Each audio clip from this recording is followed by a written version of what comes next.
आचार्य श्री नेमिचंद्र सिद्धांत चक्रवर्ती महाराज जी की जय। परम पूज्य आचार्य गुरु श्री राघव सागर जी गुरुदेव की जय। परम पूज्य आचार्य गुरु श्री ब्रह्म सागर जी गुरुदेव की जय। द्वादशांग जनवाणी माता की जय।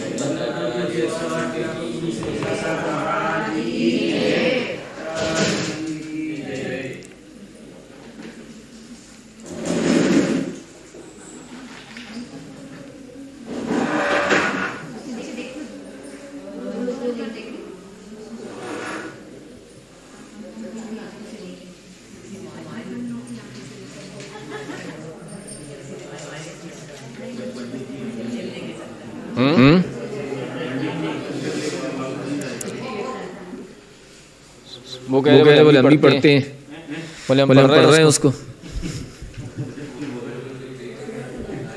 तो अपन देखते हैं कल इंद्रिय मार्गण में उदय अनुदय और उदय विच्युति का प्रकरण चला था। आज अपन चलते हैं काय मार्गणा, पेज नंबर 259 259 और गाथा नंबर 309। ठीक है।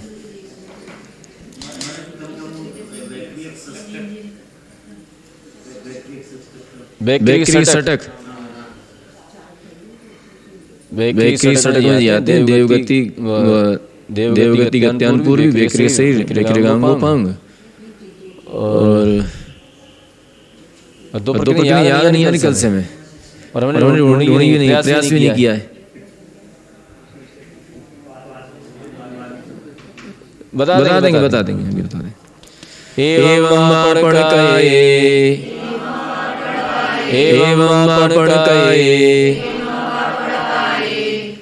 नहीं साहारण मिणं च आदवम्,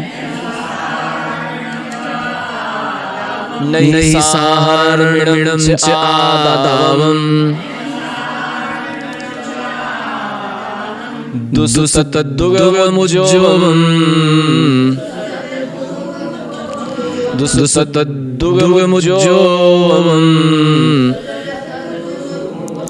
कमेण चरिममि आदवम्, कमेण चरिममि आदवम्। अब यहाँ पढ़िए।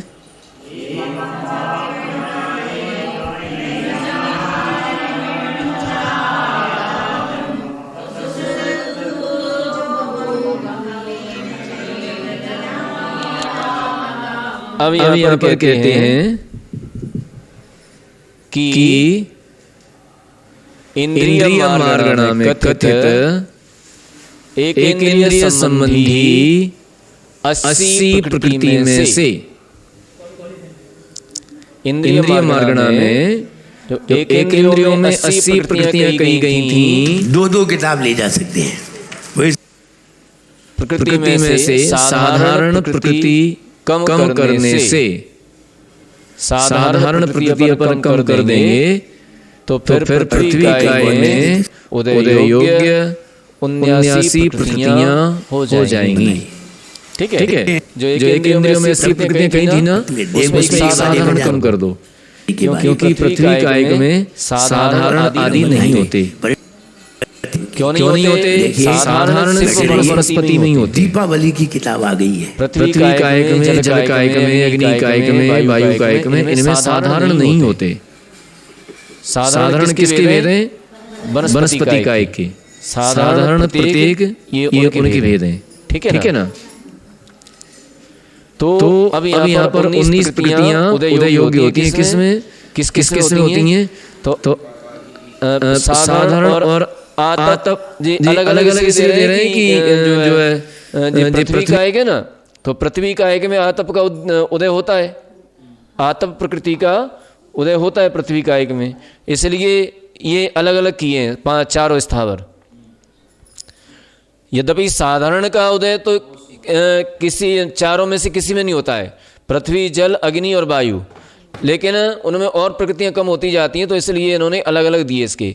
ठीक है, तो यहाँ पर पृथ्वी कायिक में केवल साधारण घटाया है। अब आगे कहते हैं आतप प्रकृति उदय योग्य 79 प्रकृतियां। ठीक है, साधारण और आतप प्रकृति घटाने पर जल काय में, क्योंकि जल कायिक में आतप नाम कर्म का उदय नहीं पाया जाता, इसलिए पृथ्वी कायिक में तो एक साधारण घटाई तो 79 प्रकृतियां रह गई, है ना।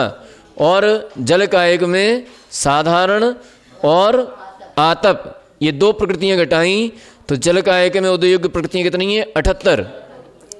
ठीक है, अब साधारण, आतप और उद्योत कम करने से 77 प्रकृतियां तेज काय और वायु काय में एवं आतप प्रकृति कम करने से वनस्पति काय में 79 प्रकृतियां उदय योग्य जानना चाहिए। ठीक है, जल कायिक में कितनी कम करेंगे? 2, साधारण और आतप। इसके बाद अग्नि कायिक में और वायु कायिक में साधारण, आतप और उद्योत ये 3 प्रकृतियां कम करने पर 77 प्रकृतियां अग्नि कायिक और वायु कायिक में उदय योग्य पाई जाती हैं। ठीक है, और वनस्पति कायिक में केवल आतप प्रकृति माने 80 में से आतप प्रकृति कम करने पर 79 प्रकृतियां उदय योग्य पाई जाती हैं। ठीक है, क्योंकि वनस्पति में तो साधारण, प्रत्येक आदि भेद होते हैं, तो वहां पर 79 प्रकृतियां पाई जाती हैं, केवल आतप कम करना है। उद्योत नाम कर्म का उदय भी पाया जाता है वनस्पतियों में। ठीक है, अब पृथ्वी काय में उदय योग्य 79 प्रकृतियां तथा गुणस्थान 2 हैं। वहां पर गुणस्थान कितने होते हैं? 2, मिथ्यात्व और सासाधन। अब कहते हैं नई सासणो अपुण्य साहारण सुहुम गेय तेव दुगे। अब यहां कह रहे हैं कि सासाधन गुणस्थान किन किन में नहीं पाया जाता है, अब ये भी बता देते हैं। ठीक है, तो गाथा नंबर 115 के इस सूत्र वचन से पृथ्वी, जल और प्रत्येक वनस्पति काय में सासाधन गुणस्थान वाला मरण कर उत्पन्न होता है। किस किस में उत्पन्न हो सकता है? पृथ्वी, जल और प्रत्येक वनस्पति काय में सासाधन गुणस्थान वाला मरण कर उत्पन्न होता है। कोई पंचेंद्रिय त्रियंच है अथवा मनुष्य है और उसने उपसम संयुक्त किया, सासाधन में आया और मरण करके इनमें चला गया, पृथ्वी कायिक में जा सकता है, जल कायिक में जा सकता है और प्रत्येक वनस्पति कायिक में जा सकता है। ठीक है, तो वहां पर अब कहते हैं अपर्याप्तक अवस्था। क्या कहा था इन्होंने? नई सासणो अपुण्य। अब यहां क्या कह रहे हैं कि अतः इन 3 कायों में उत्पन्न हुए सासाधन गुणस्थानवर्ती जीव के मिथ्यात्व, आतप, उद्योत, सूक्ष्म व अपर्याप्त ये 5 प्रकृतियां उदय योग्य नहीं हैं, और सासाधन गुणस्थान तो इनके निवृत्ति अपर्याप्त अवस्था में ही रहता है। नई सासणों अपुण्य, अपर्याप्तकों में, अपुण्य माने अपर्याप्तकों में सासाधन गुणस्थान नहीं पाया जाता। ठीक है, किन में पाया जाता है? बोले निर्वृत्ति अपर्याप्तकों में पाया जाता है। किसमें? निर्वृत्ति अपर्याप्तक। अपर्याप्तक के 2 भेद होते हैं, एक लब्ध्य अपर्याप्तक और एक निर्वृत्ति अपर्याप्तक। ठीक है ना, लब्ध्य अपर्याप्तक और निर्वृत्ति अपर्याप्तक। लब्ध अपर्याप्तक कौन होते हैं? जिनकी पर्याप्तियां पूरी नहीं होंगी, जिनका मरण पहले से ही हो जाएगा, पर्याप्तियां पूर्ण करने से पहले जिनका मरण हो जाएगा उन्हें क्या कहते हैं? लब्ध्य अपर्याप्त। इनके नियम से अपर्याप्त नाम कर्म का उदय पाया जाता है। ठीक है, और निर्वृत्ति अपर्याप्तक उन्हें कहते हैं जो नियम से पर्याप्तियों को पूर्ण करेंगे। पर्याप्तियों को पूर्ण करने से पहले जिनका मरण नहीं हो सकता वे कौन कहलाते हैं? निर्वृत्ति अपर्याप्तक। उनमें पर्याप्तक नाम कर्म का उदय पाया जाता है। ठीक है, उनका मरण पहले क्यों नहीं हो सकता? इसलिए नहीं हो सकता है कि निर्वृत्ति अपर्याप्तक के पर्याप्तियां पूर्ण होने पर ही आयु का बंध होता है, और जब तक आयु का बंध नहीं होगा तो मरण कैसे होगा? इसलिए पर्याप्तियां पूर्ण करके ही वो आयु का बंध कर सकते हैं, उससे पहले नहीं कर सकते। और लब्ध अपर्याप्तक जे अपने आयु के 2/3 भाग निकल जाए और 1/3 भाग बचे, उसमें कर सकते हैं वहाँ से, इसलिए उनका मरण हो जाता है। ठीक है, तो नहीं शासन हो पुण्य साहारण साधारण सुहुम गेय देव दुगे। अपर्याप्तकों में, साधारण में, सूक्ष्म निगोद में और तेज और वायु कायकों में ये साधारण गुणस्थान नहीं पाया जाता। साधारण गुणस्थानवर्ती पर्याप्तियों को पूर्ण करके आयु का बंध करता है? साधारण गुणस्थानवर्ती पर्याप्तियों को पूर्ण करके आयु का बंध करता है। साधारण गुणस्थानवर्ती पर्याप्तियों को पूर्ण करके आयु को बंध नहीं करता।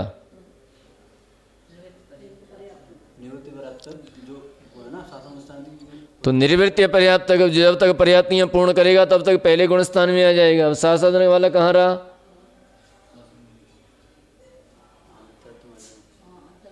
ठीक है, जब तक पर्याप्तियां पूर्ण करेगा तब तक वो कहाँ जाएगा? मिथ्यात्व में आ जाएगा। अब साधन कहाँ बचा? तो साधन वाला अपर्याप्तक अवस्था में पर्याप्तियों को पूर्ण नहीं कर सकता। लिख लेना पॉइंट।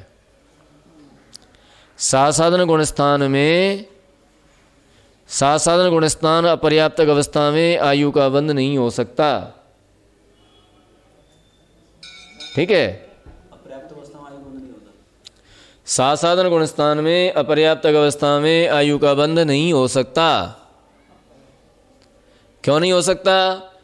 इसलिए नहीं हो सकता क्योंकि साधन गुणस्थान वर्ती लब्ध पर्याप्तकों में तो जाता नहीं है। किन में जाएगा? निर्वृत्ति अपर्याप्तकों में ही जाएगा। जो पर्याप्तियां पूर्ण करेंगे उनमें ही जाएगा। और पर्याप्तियां पूर्ण करने में जितना समय लगता है उससे साधन का समय कम है, तो पर्याप्तियां पूर्ण करने से पहले मिथ्या दृष्टि हो जाएगा। ठीक है, तो मिथ्या दृष्टि होकर के आयु का बंध करेगा वो।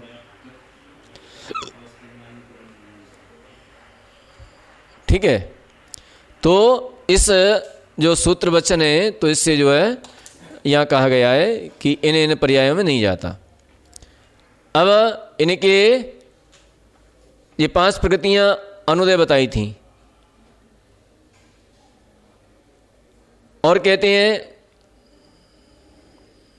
कि ये अपर्याप्त, ये 5 प्रकृतियां उदय योग्य नहीं हैं। और साधारण गुणस्थान तो इनके निर्वृत्ति अपर्याप्त अवस्था में ही हो रहता है।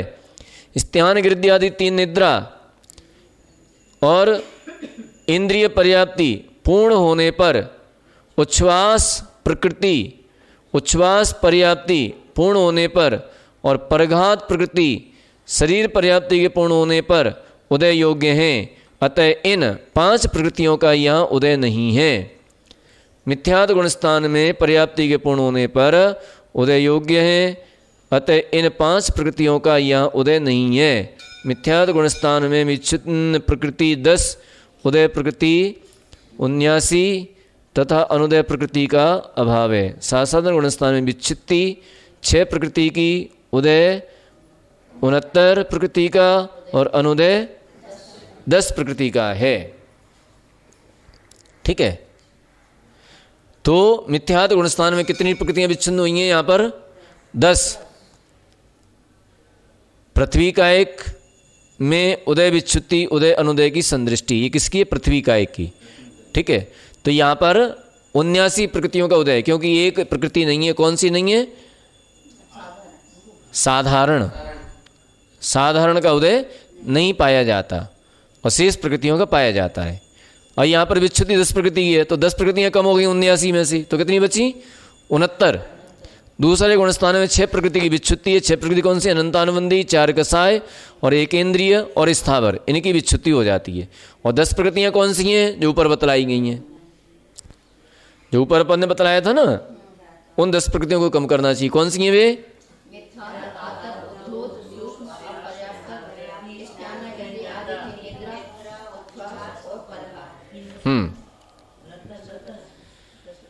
अब जलकाय में उदय युग प्रकृतियां 78 प्रकृतियां हैं। गुणस्थान 2 हैं। मिथ्याद गुणस्थान में विच्छिन्न प्रकृति पूर्वोक्त 10 में से आतप बिना, जो 10 में से आतप प्रकृति के बिना 9 प्रकृतियों की विच्छुद्धि होती है, क्योंकि जलकायक में आतप प्रकृति का तो उदय ही नहीं है,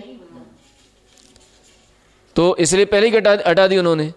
तो 9 प्रकृतियां बची, 9 प्रकृतियों की विच्छुद्धि होती है पहले गुणस्थान में, ठीक है। और 78 प्रकृतियां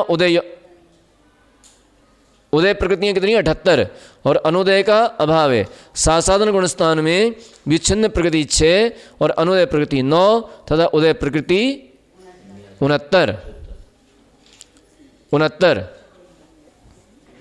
ठीक है। ये चार्ट बना हुआ है इसका, वैसा ही है, कोई विशेषता नहीं है। अब आ जाते हैं तेज कायक और वायु कायक। यहां पर उदय युग प्रकृतियां कितनी है? 77 प्रकृतियां, और गुणस्थान 1, 2 नहीं 1, क्योंकि यहां साधन गुणस्थान वाला नहीं जाता, तो यहां तो चार्ट बनाने की आवश्यकता ही नहीं है। एक ही गुणस्थान है, 77 प्रकृतियों का उदय है, बस अनुदय है नहीं यहां पर, ठीक है। अब आते हैं वनस्पति कायक में। तो वनस्पति कायक में उदययुग प्रकृति कितनी है? 79 तथा गुणस्थान मिथ्यात और सासाधन, ये 2 हैं। तो मिथ्यात गुणस्थान में विच्छिन्न प्रकृतियां मिथ्यात, सूक्ष्म, अपर्याप्त, साधारण, स्नेहन, गृद्धि आदि 3 निद्रा, परघात, उच्छ्वास और उद्योत, ये 10 हैं। उदय रूप प्रकृतियां कितनी है? 69, अनुदय का अभाव है। सासाधन गुणस्थान में विच्छिन्न रूप प्रकृति 6, उदय प्रकृति 69 और अनुदय प्रकृतियां कितनी है? 10, ठीक है। तो इस तरह से ये वनस्पति काय की बंध उदय बंध विच्छुद्धि हो जाती है। अब आते हैं त्रस। अब त्रस की बात करते हैं। अब जब आदि गाथा आइए, आदि गाथा अगली मार्गणा में चली जाएगी, अगली गाथा योग मार्गणा में जाएगी, है ना। तो ओगम तसेण थावर, ओगम तसेण थावर, दुगसाहारणीय तावमथ ओघम।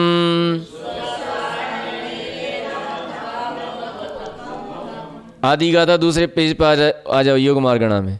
मणवेण सत्तगेण ही, मणवेण सत्तगेण ही ताविगे विगलम च थावराणुचो,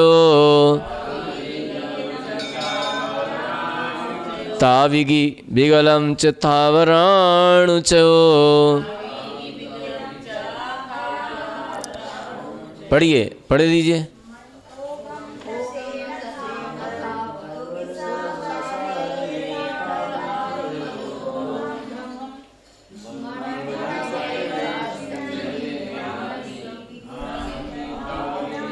अब यहां पर कह रहे हैं कि त्रस काय में उदय आदि का कथन गुणस्थानवत जानना चाहिए, ठीक है। त्रसों में उदय आदि का कथन कैसा जानना चाहिए? गुणस्थान के समान जानना चाहिए। जैसा गुणस्थान में बतलाया है वैसा ही यहाँ पर जानना चाहिए। यहाँ पर त्रसों में उदय योग्य प्रकृतियाँ कितनी हैं? 117 प्रकृतियाँ, गुणस्थान 14 हैं। यहाँ पर गुणस्थानोक्त उदय योग्य 122 प्रकृति में से स्थावर, सूक्ष्म, साधारण, एकेंद्रीय और आतप प्रकृति घटाने से उदय योग्य प्रकृतियां 117 रह जाती हैं। 5 कम कर दीजिए इसमें से, ठीक है। तो 5 स्थावर संबंधी कम कर दीजिए तो 300 के योग्य कितनी बचेंगी? 117 प्रकृतियां बचेंगी। अब 117 प्रकृतियों में से पहला गुणस्थान कौन सा है? मिथ्यात्व। और पहले गुणस्थान में अनुदय प्रकृतियां कितनी है? 5। कौन कौन सी हैं अनुदय? तीर्थंकर, आहारक द्विक, सम्यक्त्व प्रकृति और सम्यक मिथ्यात्व प्रकृति। ये 5 प्रकृतियां मिथ्यात्व गुणस्थान में अनुदय हैं। तो 117 में से 5 गई तो क्या बची? 112। मिथ्यात्व गुणस्थान में 112 प्रकृतियां उदय योग्य हैं और 5 प्रकृतियां अनुदय योग्य हैं और 2 प्रकृतियों की यहाँ पर विच्युति होती है। वे 2 प्रकृतियां कौन सी हैं? मिथ्यात्व और अपर्याप्तक। इन 2 प्रकृतियों की यहाँ पर विच्युति हो जाती है, ठीक है। अब आगे चलते हैं सासाधन गुणस्थान में। सासाधन गुणस्थान में 7 प्रकृतियों की विच्युति होती है। वे कौन सी हैं 7 प्रकृतियां? तो 4 कसाय, अनंतानुबंधी और विकलत्रय 3। विकलत्रय कितने? 3। 2 इंद्री, 3 इंद्री, 4 इंद्री, ठीक है। इस तरह से इस सासाधन गुणस्थान में इन 3 की विच्युति हो जाती है। तो 4 और 3 कितनी होगी? 7। अब यहां पर 112 प्रकृति में से अनुदय प्रकृति कितनी है? 8।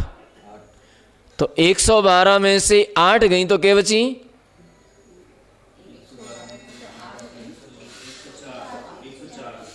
104।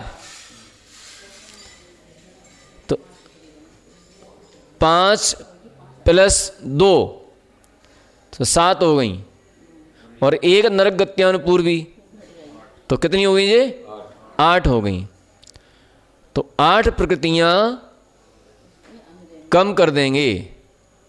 कितने में से? 117 में से। 117 में से 8 प्रकृतियां कम कर दीजिए तो कितनी बचेंगी? 109, ठीक है।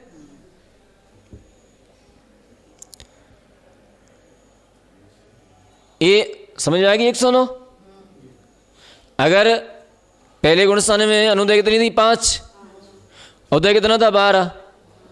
तो 5 की तो 5 ही 5 रहेंगी वैसी की वैसी, ठीक है। अब 12 में से 2 कम करो, कितनी बची? 10।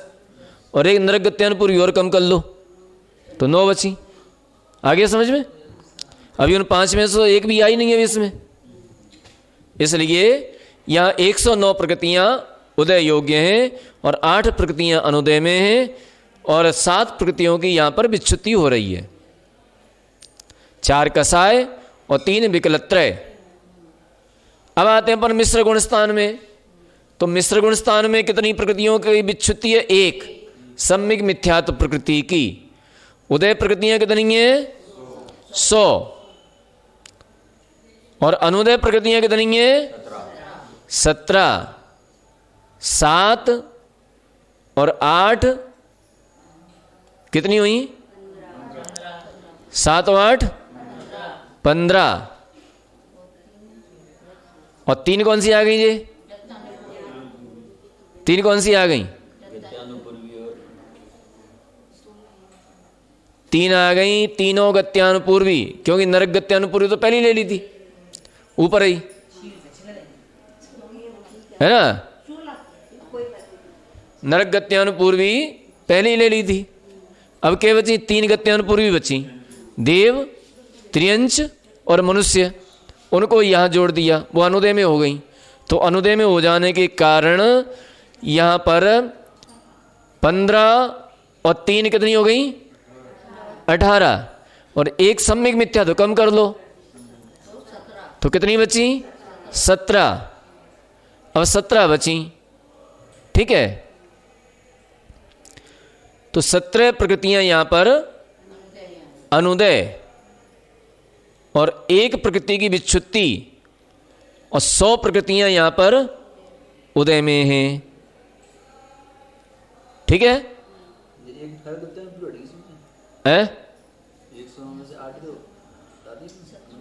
कौन सी? 100 कैसे आई? 117 का उदय था, 17 अनुदय में हो गई, तो कितनी बची? 100।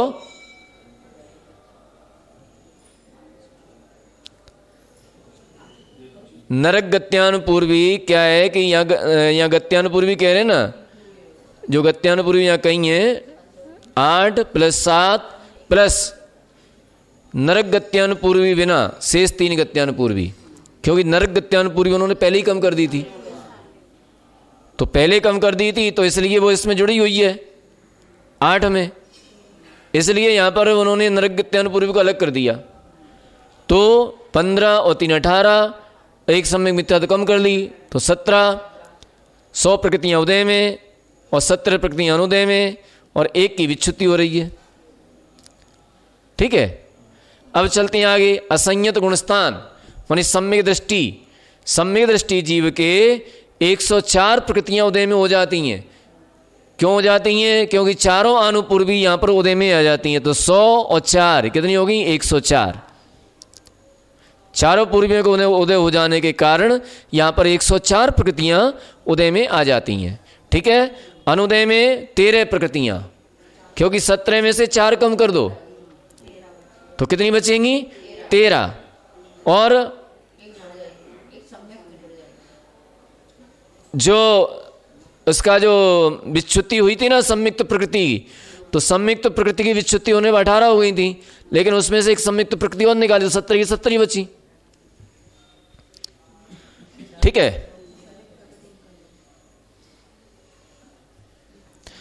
और 17 प्रकृतियां पीछे से देख लेना 264 नंबर की गाथा से। अब आता है देश संयत। तो देश संयत गुणस्थान में 17 और 13 30 प्रकृतियां अनुदय में, और 104 में से 17 गई तो क्या बची?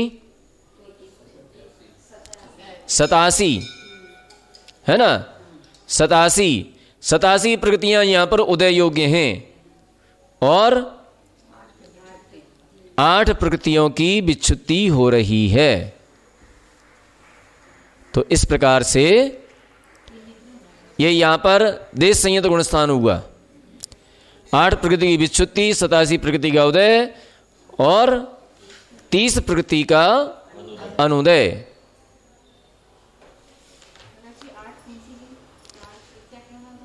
है 8 प्रकृतियां, ये पीछे देख लो। अप्रत्याख्यान वर्ण कसाय, उद्योत, त्रियंच गति, और कौन सी है? नीच गोत्र, हो गई 8। 4 तो कसाय चली गई, कौन सी?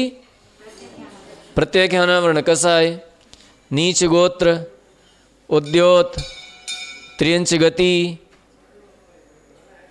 और ये कौन सी बताई थी? त्रियंच गति, नीच गोत्र और त्रियंच आयु। त्रियंच आयु। तो इस प्रकार से ये यहाँ पर 8 प्रकृतियों की विच्छुत्ति हो जाती है। तो अब जो है 6वें गुणस्थान से तो ये गुणस्थान के समान ही चलेगा, अब इसमें कोई अंतर नहीं है। जैसे गुणस्थान में बतलाया था, इंद्रिय मार्गण में बतलाया था, वैसे ही चलेगा। प्रमत्त गुणस्थान में 5 प्रकृतियों की विच्छुत्ति है, 81 प्रकृति का उदय है और 36 प्रकृतियां, क्योंकि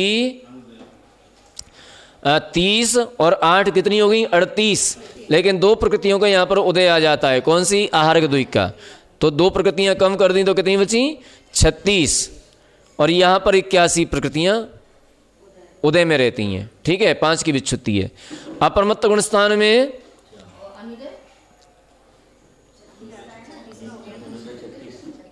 अप्रमत्त गुण स्थान में 4 प्रकृति की विच्छुत्ति। 4 प्रकृति विच्छुत्ति कौन सी है जे? सम्यक्त प्रकृति, ठीक है, अर्धनाराच,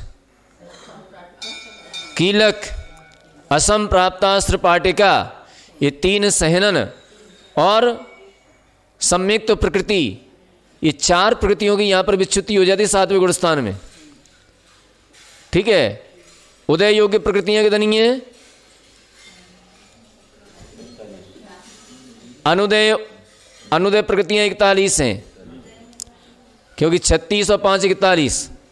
उदय योग्य प्रकृतियां कितनी है यहां पर?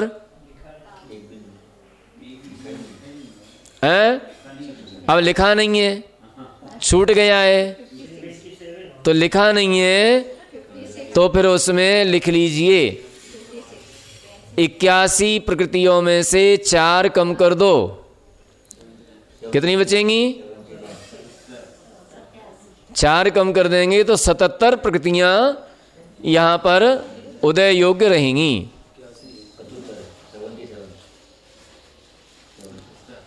सतहत्तर,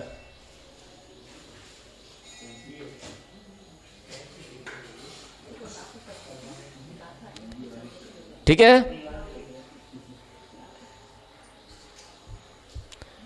77 ही है ना, देखो पीछे 76 हैं, तो एक कौन सी और कम हो गई?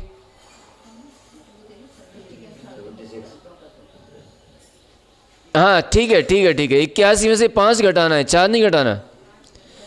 81 में से कितनी घटाना?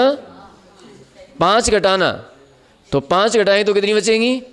76, 76 और 81 प्रकृतियां अनुदय में। लिख लीजिए वहां पर 76 लिख लीजिए, यह छूट गया है प्रिंट से, ठीक है। अब आता है अपूर्व कर्ण, तो अपूर्व कर्ण गुण स्थान में 6 प्रकृतियों की विच्छुत्ति है, 6 नौकसायों की उदय विच्छुत्ति हो जाती है, ठीक है। और 72 प्रकृतियां उदय में होती हैं, क्योंकि 76 में से 4 घटा दीजिए अप्रमत्त गुण स्थान वाली, तो 4 घटा दें तो कितनी बचेंगी यहाँ पर? 72 और 45 प्रकृतियां, 41 में 4 जोड़ देंगे तो कितनी हो जाएंगी? 45 प्रकृतियां जो अनुदय में हो जाएंगी। इस तरह से अनिवृत्तीकरण, अपूर्व कर्ण है 50 कैसे हो जाएंगी? अपूर्व कर्ण में कितनी है? 45 प्रकृतियों की अनुदय है, अनुदय में कितनी है? 45। अब आता है अनिवृत्तीकरण। अनिवृत्तीकरण, तो अनिवृत्तीकरण गुण स्थान में 6 प्रकृतियों की विच्छुत्ति। 6 प्रकृतियां कौन सी हैं यहां पर? 3 वेद और 3 कसाय, 3 वेद और 3 कसाय, कितनी हो गई ये? 6 प्रकृतियों की विच्छुत्ति हो जाती है अनिवृत्तीकरण गुण स्थान में, और 66 प्रकृतियों का यहां पर उदय होता है। 72 में से 6 गई तो क्या बची? 66। जो अपूर्व गण गुण स्थान वाली है ना, उनको कम कर दिया यहां पर, तो 72 में से 6 गई तो क्या बची? 66। और यहां पर 45 में 6 जोड़ दी तो कितनी होगी? 51। 51 प्रकृति यहां पर अनिवृत्तीकरण गुण स्थान में अनुदय होती हैं, ठीक है। 51 प्रकृति का अनुदय, 66 प्रकृति का उदय और 6 प्रकृति की विच्छुत्ति। अब आ जाते हैं सूक्ष्म सांप्राय गुण स्थान में। एक सूक्ष्म लोभ कसाई की विच्छुत्ति है ना, 60 प्रकृतियों का उदय, क्योंकि अनिवृत्तीकरण गुण स्थान वाली कम कर दीजिए जो विच्छुत्ति हुई थी, तो 60 प्रकृतियों का उदय और 51 में 6 जोड़ दीजिए तो 57 प्रकृतियां अनुदय में। इस प्रकार से ये सूक्ष्म सांप्राय गुण स्थान की उदय अनुदय और उदय विच्छुत्ति हुई। अब आते हैं उपशांत मोह। उपशांत मोह कौन सा गुण स्थान है? 11वां। यहाँ पर 2 सहननों की विच्छुत्ति हो जाती है, वज्रनाराच और नाराच, ये 2 सहननों की यहाँ पर विच्छुत्ति हो जाती है। 59 प्रकृतियां उदय में हैं। ठीक है, 60 में से एक गई तो 59, और 58 प्रकृतियां एक जुड़ गई उसमें, 58 प्रकृतियों का यहाँ पर अनुदय होता है।